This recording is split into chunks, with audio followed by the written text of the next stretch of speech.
पर चढ़े रे छौड़ा निचवा लागल हो ताला रे। सुत गेल गावा वाला गे हो तो नया बहाला गे जल्दी से घर ले चले गे छौड़ी कर बउआ जे घोटाला गे। अरे सीढ़ी से कोठा पर चढ़े रे छौड़ा गेटवा में लागल हो ताला रे। सीढ़ी से कोठा पर चढ़े रे छौड़ा निचवा लागल हो ताला रे।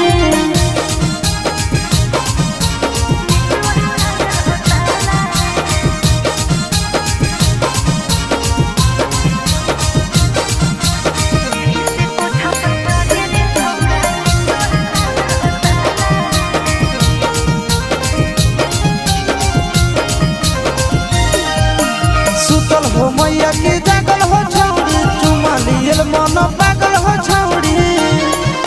सुन आगे से छौड़ा ने पीछे से आवे बोल बोल के रे ने सबके जाना दे।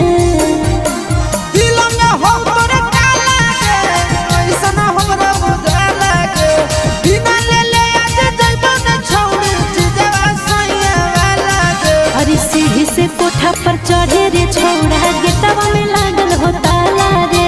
सीढ़ी से कोठा पर चढ़े रे छौड़ा निचवा लागल हो ताला रे।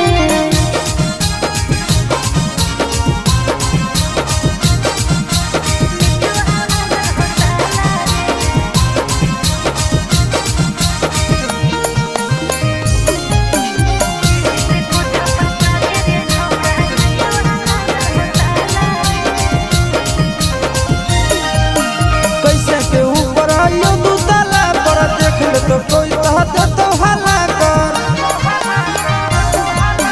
किस लिए के होता रिक्स ले ले छौड़ा ले ले ही नथिया जे गिफ्ट दे ले छौड़ा। बोलो तोरा चिट्टू राजा गे खोले जल्दी दरवाजा गे जैतो नया जाया आशीष तोरा ले ले बिना मजा गे। अरे सीढ़ी से कोठा पर चढ़े रे छौड़ा गेटवा में लागल हो ताला रे। सीढ़ी से कोठा पर चढ़े